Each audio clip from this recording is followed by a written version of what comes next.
Morning बच्चों, techno शिक्षा आज आपके लिए हिस्ट्री की क्लास 12th का पहला चैप्टर का दूसरा वीडियो लेके आया है। पहली क्लास में हमने इसके बारे में पढ़ा था कि इसे हड़प्पा सभ्यता, सिंधु घाटी की सभ्यता या कांस्य युगीन सभ्यता कहते हैं।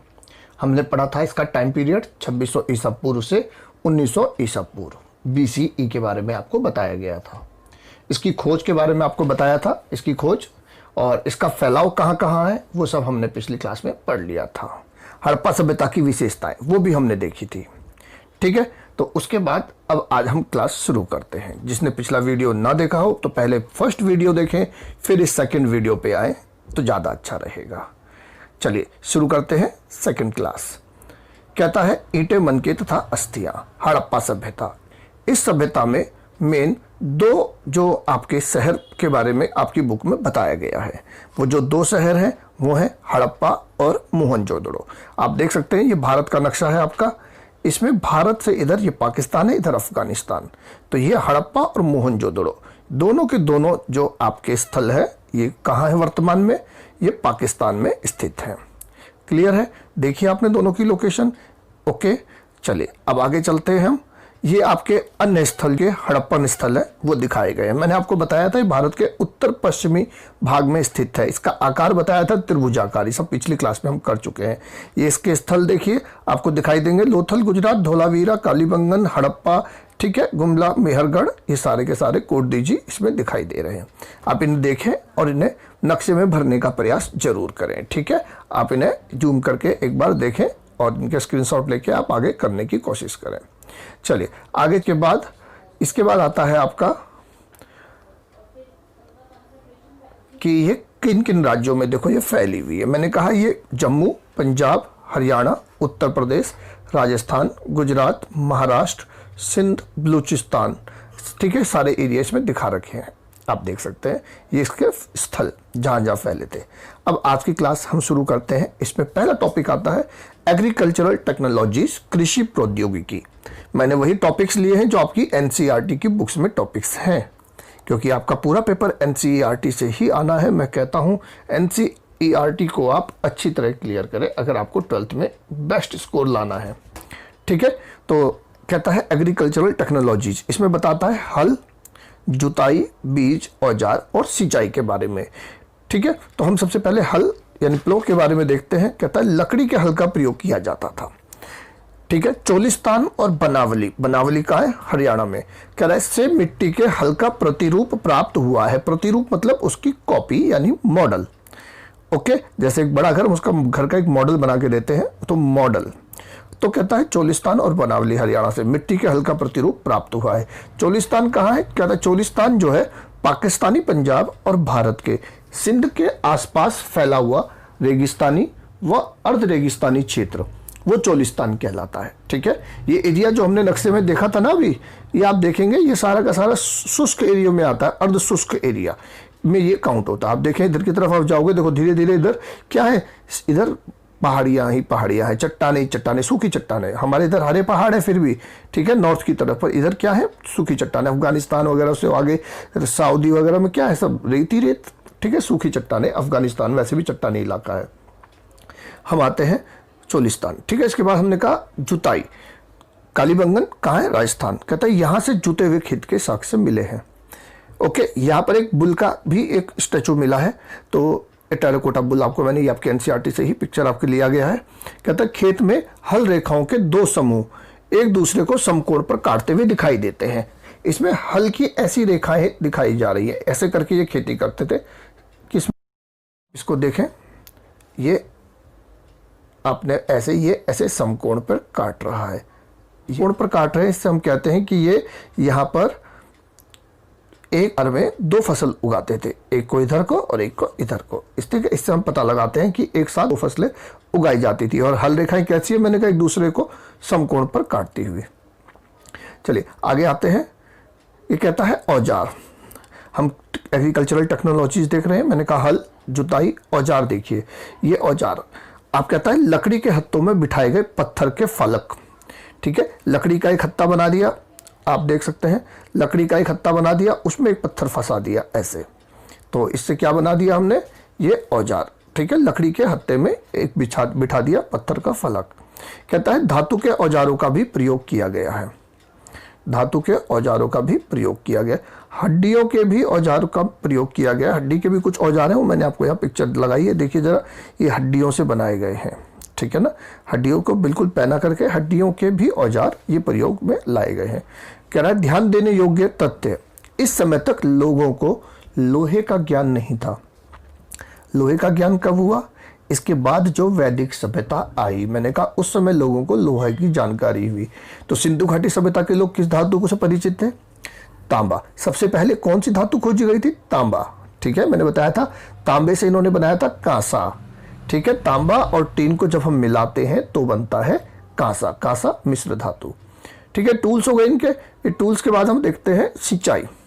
कहता है सिंचाई अधिकतर हड़प्पा स्थल अर्ध शुष्क क्षेत्रों में स्थित है, ड्राइड एरिया, ठीक है ना, सेमी ड्राई। तो कहता है इसलिए कृषि के लिए सिंचाई की आवश्यकता भी पड़ती थी। तो सिंचाई के लिए खेती के लिए सिंचाई की जरूरत पड़ती थी। अफगानिस्तान में सोर्तुघई से नहर के अवशेष मिले हैं, कैनल, वहां से किसके अवशेष मिले हमें? नहर के। कहता है सिंचाई के लिए नदी तथा नहर से पानी लिया जाता था। कहां से पानी लेते थे सिंचाई के लिए? नदी और नहर से। कई स्थानों पर सिंचाई के लिए कुओं का प्रयोग भी होता था, कुएं भी देखे गए हैं, वेल। कह रहा धौलावीरा गुजरात में जलाशय के साक्ष्य मिले हैं। जलाशय पानी का एक कुंड बना दिया गया जो कृषि के लिए जल संचयन हेतु प्रयोग किए जाते थे। जल संचयन यानी पानी को इकट्ठा करके उसमें प्रयोग करते थे हम, किसके लिए? खेती के लिए। कहता है मोहनजोदाड़ो, एक फिल्म भी आई थी मोहनजोदाड़ो, आपने देखी होगी, ऋतिक रोशन की, मैंने बताया था, है ना। कहता है ये जो है मोहनजोदड़ो एक नियोजित शहरी केंद्र, मतलब प्लान्ड अर्बन सेंटर, ठीक है ना। कहता है यह सबसे प्रसिद्ध पुरा स्थल है, मैंने पिछले वीडियो में भी आपको बताया था, सबसे पहले खोजा गया पुरा स्थल है हड़प्पा, ठीक है। पुरा स्थल सबसे पहले जो खोजा गया वो कौन सा है? हड़प्पा। पर जो सबसे प्रसिद्ध है वो कौन सा है? Mohenjodaro. Okay, planned urban centre, इसे बड़ी प्लानिंग के साथ बनाया गया था। चलिए इसके बारे में हम देखते हैं। कहता है यहाँ बस्ती दो भागों में विभाजित थी, दो पार्ट थे, एक था दुर्ग, एक निचला शहर। दुर्ग को सिटाडेल कहते हैं, ठीक है। तो कहता है the citadel and the lower town. आगे देखते हैं, ये पिक्चर आपको दिखा रहा है। कहता है archaeological excavations at Mohenjo-daro reveal that the city of Mohenjo-daro was divided into two sections, the citadel and the lower town. ये आप देख सकते हैं, सिटाडेल, ये लोअर टाउन, निचला शहर। ओके, ये इस तरह था। इस पिक्चर को आप आराम से देखें, ये आपका सिटाडेल और लोअर टाउन, ठीक है। चलिए आगे चलते हैं। कहता है सिटाडेल, ये देखिए एक ये बड़ा सिटाडेल है, ये सिटाडेल है, ये आगे जो मैंने डार्क किया हुआ है ये निचला शहर यानी कि लोअर टाउन है। तो सिटाडेल आपका ये रहा, ये देखिए इसमें आपका ग्रेट बाथ भी है, ये माल गोदाम भी है, अभी हम पढ़ेंगे इसके बारे में भी, ठीक है। तो ये है आपका सिटाडेल। ये लोअर टाउन में हाउसेज हैं, मैंने कहा लाइन से बने, अभी आगे देखते हैं। चलिए इसको, Citadel and this one is lower town. Okay, lower town ये देखिए, ये रहा आपका लोअर टाउन। कहता है how is the lower town different from the Citadel, निचला शहर दुर्ग से। देखिए ये रहा दुर्ग, निचला शहर ये रहा। ये आपकी एनसीईआरटी बुक का पेज का फोटो है। मैंने आपकी सुविधा के लिए, आपको क्लियर करने के लिए अलग से भी आपकी पिक्स लगाई हैं ताकि आपको आराम से समझ में आ पाए, ठीक है। ये आपकी एनसीईआरटी का है, ये लोअर टाउन दिखाया गया है और ये सिटाडेल। ओके, चलिए। कहता है दुर्ग यानी सिटाडेल, यह छोटा लेकिन ऊंचाई पर बनाया गया था। निचला शहर नीचे बनाया गया था लेकिन कहीं अधिक बड़ा था।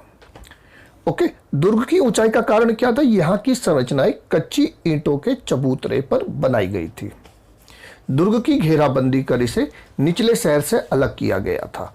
इसको घेराबंदी कर दी गई, दुर्ग किले को चारों तरफ से घेर लेते ना, ताकि उसको सेपरेट करने के लिए।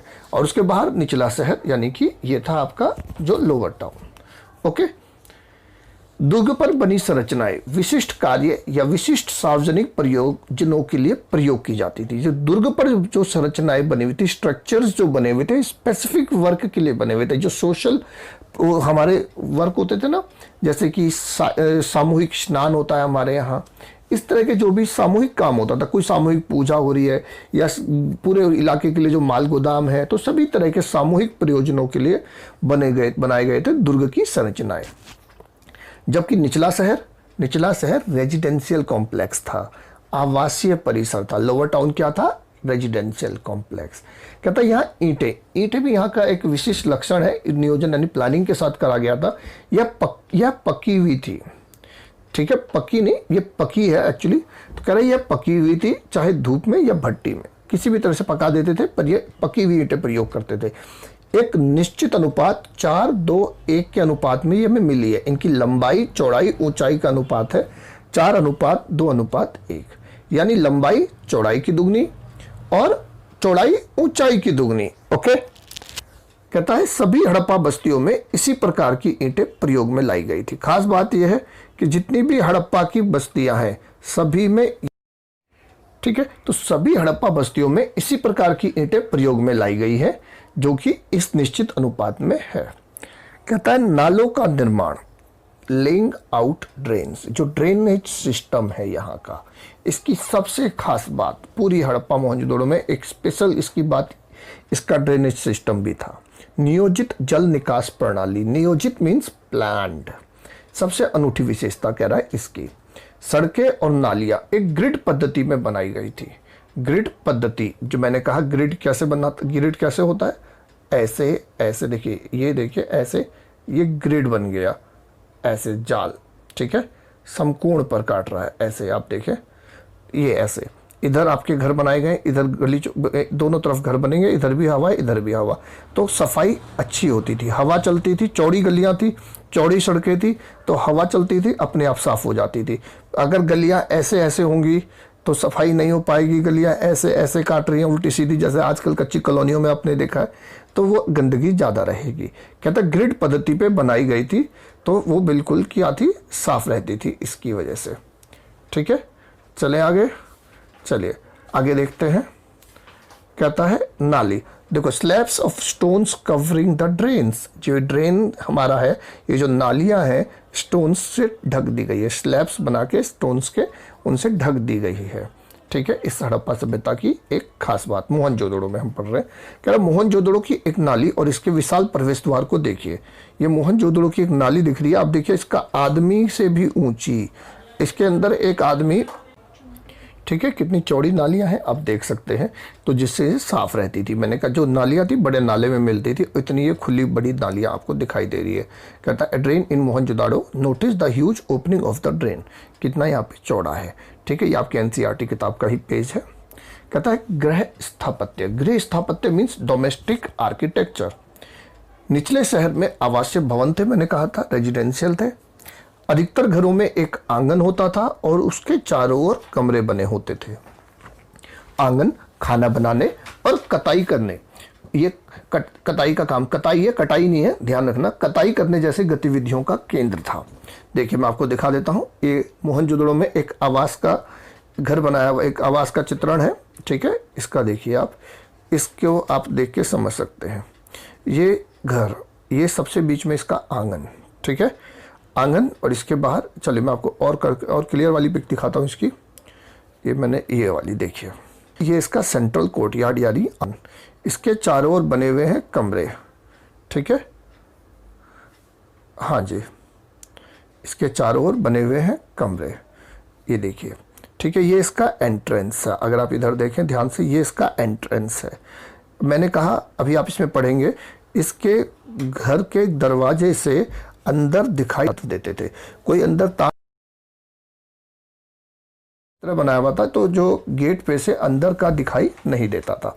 ये इनका देखो, यहाँ पे मैंने कहा कुआं रखेंगे, जो कि बाहर के राहगीर यहाँ से पानी पी सके। यहाँ इनका कुआं है, ये इनका गेट है, ये इनका आंगन है। आंगन में मैंने कहा ये काम करते थे, ठीक है, खाना बनाना और कताई का, देखिए कुकिंग और वीविंग, तो ये काटने का काम करते थे और इसका खाना बनाने का आंगन में काम होता था।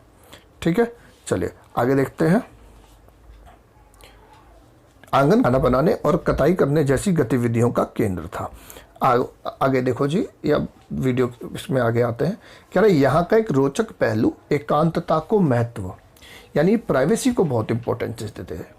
मैंने कहा इनके घर में आप ताक झांक नहीं कर सकते। क्या खास बात है, एक तो दरवाज़ा ऐसे है कि उसके सामने कमरा नहीं है, आंगन नहीं है, उसके सामने रास्ता है, और रास्ते के इधर से देखिए कैसे है कि अंदर का बाहर नहीं दिखाई देगा कोई बंदा। ठीक है। दूसरी बात, नीचे वाले फ्लोर में कोई खिड़की दरवाजा, कोई खिड़कियां नहीं होती थी, सिर्फ बस एक दरवाज़ा, कोई खिड़की नहीं है ताकि प्राइवेसी रहे। नीचे वाले फ्लोर में कोई खिड़की नहीं है, ऊंची दीवारें ही दीवारें मिलेगी आपको, ठीक है। भूमि तल की दीवारों में खिड़कियां नहीं होती थी। मुख्य द्वार से घर के अंदर अथवा आंगन में सीधा नहीं देखा जा सकता था। मुख्य दरवाजे से हम घर के अंदर या आंगन में सीधा नहीं देख सकते थे। हर घर में ईंटों का बना स्नान घर होता था, जिसका पानी नाली द्वारा मुख्य सड़क की नाली तक जाता था, ठीक है। कह रहा दूसरे तल या छत पर जाने के लिए सीढ़ियां भी मिली हैं। कई आवासों में कुएं थे, कई सारे जो घर मिले हैं उनमें कुएं भी मिले हैं। कुएं मुख्य द्वार के पास वाले कक्ष में बनाए जाते थे। कुएं कहाँ बनाते थे? जो मैंने कहा गेट के बिल्कुल पास, मैंने भी दिखाया था आपको फोटो। तो कुएं कह रहा है मुख्य द्वार के पास वाले कक्ष में बनाए जाते थे ताकि राहगीर भी पानी पी सके। देखिए यहाँ पर कुआं है, ठीक है ना, ये गया और यहाँ से राहगीर भी पानी पी सके। घर की उनकी प्राइवेसी भी भंगनी और राहगीर को पानी भी मिल गया, ठीक है। आओ, कहता है अनुमानतः मोहनजोदड़ो में कुओं की संख्या लगभग 700 थी, अकेले मोहनजोदड़ो में, ठीक है, लगभग 700 थे। देखिए ये देखिए इनके घरों में कुएं के भी दिखाए हुए हैं। तो कुएं ज़्यादातर वैसे ही जो संपन्न घर थे वहीं पर थे। मोहनजोदड़ो और हड़प्पा संपन्न बस्तियां थी और बाकी जो थी बस्तियां वो इतनी संपन्न नहीं थी, पर ये दोनों बस्तियां संपन्न बस्तियों में काउंट की जाती है। कहता है दुर्ग, मैंने अभी दुर्ग के बारे में बताया था ना आपको। कहता है यहाँ पर बनी संरचनाओं का प्रयोग संभवतः विशिष्ट सार्वजनिक प्रयोजनों के लिए किया जाता था। सिटाडेल, ठीक है, हमने देखा था इसके बारे में भी। देखिए ये सिटाडेल, ओके। और सिटाडेल में क्या है? कह रहा है माल गोदाम, एक तो है वेयर हाउस, मोहनजोदड़ो से मिली विशिष्ट इमारत। ये देखिए ये माल गोदाम जहाँ पर सामान रखा जाता है, अनाज या अन्नागार भी इसको कहा जाता है, ठीक है। तो ग्रेनरी या माल गोदाम, विशाल अन्नागार भी इसको कई जगह कहा गया है। यह एक विशाल संरचना है, ह्यूज स्ट्रक्चर है ये। इसका निचला हिस्सा जो ईंटों से बना है प्राप्त हुआ है, पर ऊपर का हिस्सा जो शायद लकड़ी से बना रहा होगा बहुत पहले ही नष्ट हो गया था, वो नहीं मिल पाया है। देखिए ये आपका इसका ग्रेनरी का जो आपका फोटो, ये ग्रेनरी का स्ट्रक्चर कहता है नीचे ब्रिक से बना है इसका और ऊपर वुडन है, ठीक है। नीचे ईंटों से बना है और ऊपर लकड़ी से। तो हमें नीचे वाला हिस्सा मिला है, ऊपर का लकड़ी वाला जो हिस्सा है वो खराब हो गया, जिसकी वजह से वो नहीं मिल पाया है। फिर एक इंपॉर्टेंट स्ट्रक्चर जो आता है आपका मोहनजोदड़ो का, वो है ग्रेट बाथ, विशाल स्नानागार। कहता है आंगन में चारों ओर गलियारे से घिरा एक आयताकार जलाशय। देखिए जलाशय है, इसके चारों ओर ये गलियारा, ये एक गैलरी, एक आपको इसमें एक गैलरी दिखाई देगी। ये चारों तरफ देखिए क्या है, गलियारा, ठीक है, चारों तरफ गलियारा और इसके बीच में एक आयताकार रेक्टेंगुलर जलाशय, ठीक है, एज अ स्विमिंग पूल आप समझ सकते हैं। इस तरह इसको बनाया गया है। कहता है इसके उत्तरी और दक्षिणी भाग में 2 सीढ़ियां हैं। देखिए इसके उत्तर में भी और दक्षिण में भी दोनों जगह सीढ़ियां हैं और इसके 3 और कक्ष बने हुए हैं। इसके इधर बाकी क्या बने हुए हैं? कक्ष, रूम बने हुए थे। जलाशय से पानी एक बड़े नाले में बह जाता था। नाली में यहाँ से ये देखिए ये क्या है, तो अब आगे इसका प्रयोग किया जाता था। किस लिए प्रयोग? स्नान, जो सामूहिक स्नान, ठीक है ना, उसके लिए प्रयोग करते थे। आपको मैं एक और स्ट्रक्चर दिखा दूं इसका। ये देखिए इसका क्लियर स्ट्रक्चर आपके लिए लाया हूं मैं, बड़े ध्यान से देखें। ये है ग्रेट बाथ, ठीक है। इसमें आप ध्यान से देखिए भाई क्या है, कॉरिडोर, ये चारों तरफ क्या है, कॉरिडोर है ना। ये बीच में आयताकार जलाशय, मैंने कहा उत्तर और दक्षिण में क्या है, स्टेयर्स, सीढ़ियाँ, ओके। ये पानी को निकासी के लिए क्या है, ये ड्रेनेज, इधर क्या है, पानी बाहर जाने के लिए पानी की निकासी। यहाँ से पानी आ रहा है, यहाँ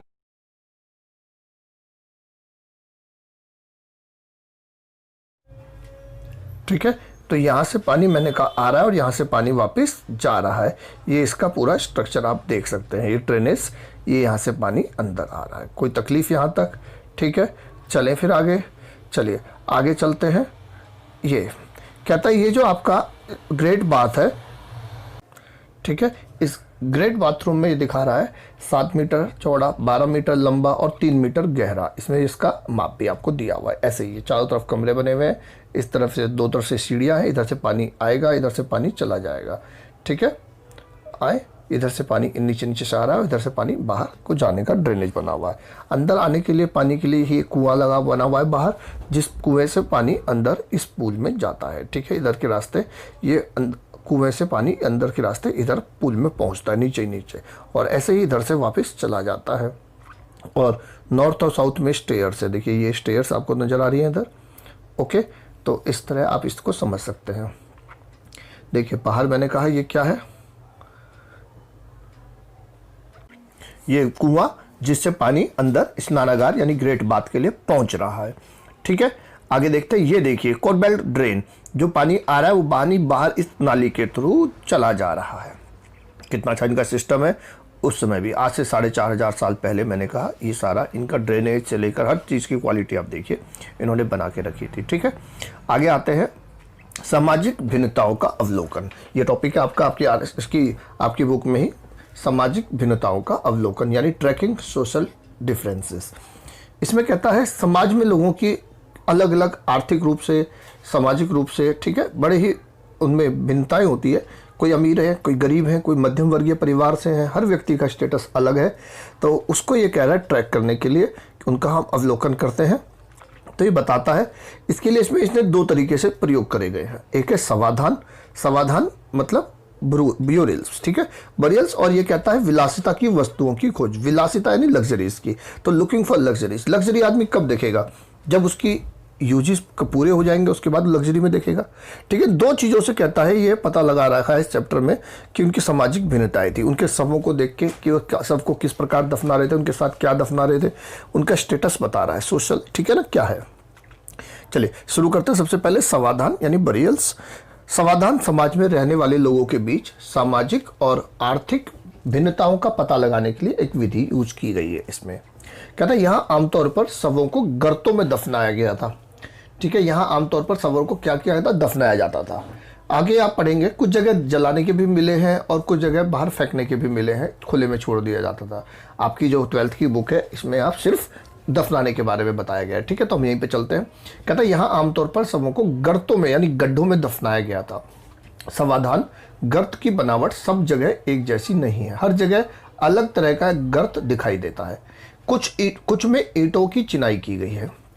कुछ कब्रों में मृद भांड और आभूषण भी मिले हैं। मिल नहीं है, मिले हैं, इसको ठीक कर लेना। ठीक है ना, कह रहा कुछ जगह हमें क्या मिले हैं, मृद भांड। तो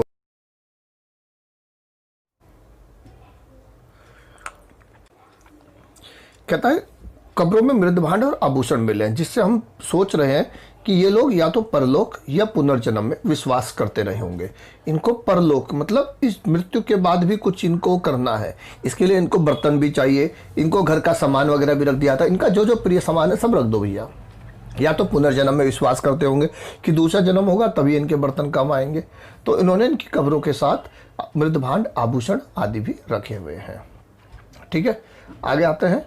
कहता है पुरुष और महिलाएं दोनों की ही कब्रों से आभूषण मिले हैं, जिससे हम अंदाजा लगाते हैं कि ये दोनों ही आभूषण पहना करते थे। मतलब पुरुष भी और महिलाएं भी, दोनों ही लोग आभूषण पहना करते थे।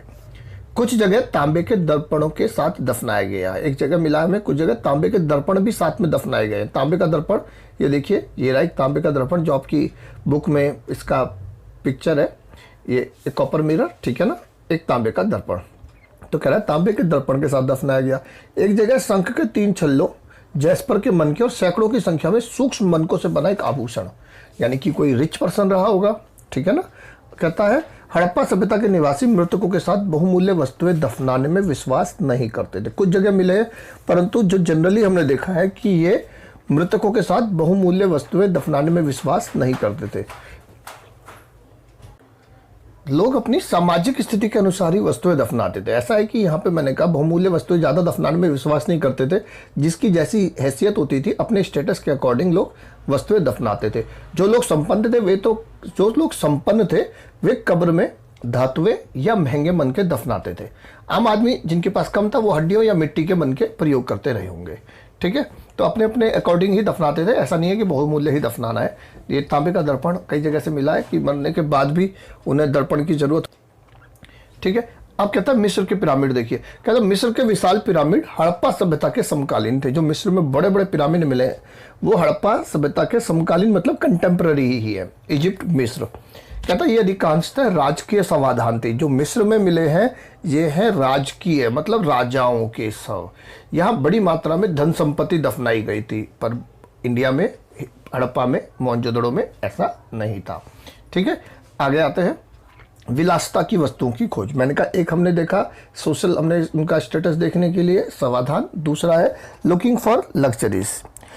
कहता सामाजिक विभिन्नता पहचानने के लिए पुरातत्वविद पुरा वस्तुओं को मोटे तौर पर उपयोगी, ये को है ठीक है, को मोटे तौर पर उपयोगी और विलास की वस्तु में वर्गीकृत करते हैं। उपयोगी वस्तुएं और विलास की वस्तुएं हम देखते हैं। उपयोगी यानी यूटिलिटेरियन, ठीक है ना, रोजमर्रा के उपयोग की वस्तुएं जो है उन्हें उपयोगी वस्तुएं कहेंगे, जो हमारे को जरूरत है, नीड है। ठीक है, आप क्या करेंगे, आपका स्टेटस पहले तो आदमी जिसके पास कम होगा वो जो उपयोगी वस्तुएं वो तो खरीदेगा ही खरीदेगा, आटा दाल चावल सब्जी, ठीक है, ओके। उसके बाद जब उसकी उपयोगी वस्तुओं की जो जरूरत है पूरी हो जाएगी उसके बाद वो खरीदता है लग्जरी। फिर मुझे चाहिए कार, फिर मुझे चाहिए बड़ा घर। पहले तो मुझे जरूरत की चीज चाहिए ना, उसके बाद ही तो मैं इन सब चीजों को सोचूंगा। तो कहता है पहले नाम आता है उपयोगी वस्तुओं का। ठीक है, पत्थर अथवा मिट्टी जैसे सामान्य पदार्थों से आसानी से बनाए जा सकने वाली वस्तुएं, इनको ये उपयोगी वस्तुएं काउंट करता है। जैसे चक्कियां उपयोगी है, मृद भांड मिट्टी के बने बर्तन, सुइयां झावा, ठीक है, सामान्य रूप से बस्तियों में आसानी से उपलब्ध होने वाली वस्तुएं उपयोगी वस्तुएं। दुर्लभ वस्तुएं, ठीक है, या विलासिता की वस्तुएं या लग्जरीज। कह रहे दुर्लभ वस्तुएं या कीमती वस्तुएं उन वस्तुओं को मानते हैं जो स्थानीय स्तर पर आसानी से उपलब्ध ना हो। ठीक है, जो इजीली अवेलेबल ना हो। कोई चीज महंगी और सस्ती क्यों होगी? अगर कोई फल यहां पर नहीं होता तो वो महंगा ही तो होगा। ठीक है, जैसे हम किसी विदेशी फल की बात करें, कीवी महंगा होगा क्योंकि वो यहां पर पैदा नहीं होता है। ठीक है, अब केला सस्ता होगा क्योंकि वो इंडिया में मिलता है। तो कहता है दुर्लभ वस्तुएं या कीमती वस्तुएं उन वस्तुओं को मानते हैं जो स्थानीय स्तर पर आसानी से उपलब्ध ना हो, जो इजीली अवेलेबल ना हो। उन वस्तुओं को दुर्लभ मानते हैं जो महंगी हो और दुर्लभ हो। जैसे कि फ्यांस का पात्र, ये फ्यांस का एक बर्तन है, ये आपकी बुक में दिखाया हुआ चित्र है, फ्यांसी पॉट। ठीक है, कह रहा फ्यांस से बना एक पात्र। आओ, कहता है क्योंकि इसे बनाने की प्रक्रिया काफी जटिल थी इसलिए इसको दुर्लभ माना है। ठीक है ना, घिसी रेत और रंग और चिपचिपा पदार्थ को मिला करके उसे पका के ये पदार्थ बनाया जाता था, जिसे फ्यांस कहते हैं। काफी ही सोफिस्टिकेटेड आइटम था, नाजुक और बड़ी ही मेहनत और बड़ी ही कारीगरी, ठीक है ना, के साथ बनाया जाता था, इसलिए इसको कहते हैं क्या, दुर्लभ वस्तु। कह रहा दुर्लभ अथवा कीमती वस्तुएं अधिकांशतः मोहनजोदड़ो और हड़प्पा जैसी बस्तियों में ही मिली है। मोहनजोदड़ो और हड़प्पा, मैंने कहा ये दोनों संपन्न बस्तियां थी, इसलिए दुर्लभ और कीमती वस्तुएं ज्यादातर यहीं मिली है। अन्य छोटी बस्तियों में ये कम ही मिली है। कह रहा है सोना तब भी आज ही की तरह कीमती था। सोना आज भी कीमती है, सोना तब भी कीमती था। ठीक है, तो हमने देखा ये आपका फर्स्ट चैप्टर का सेकंड पार्ट। अगला पार्ट मैं जल्दी ही लेके आऊँगा, आप इसे अच्छी तरह देखें, सुने और अपने आप को तैयार करें अपने बोर्ड के एग्ज़ाम के लिए। विश यू गुड लक, फिर मिलेंगे बहुत जल्दी। और मैं कहना चाहूँगा अगर किसी ने अभी तक सब्सक्राइब ना किया हो तो प्लीज़ सब्सक्राइब ज़रूर करें, और पसंद आई हो तो लाइक करें, कुछ पूछना हो, कोई क्वेरी हो तो कमेंट्स करें।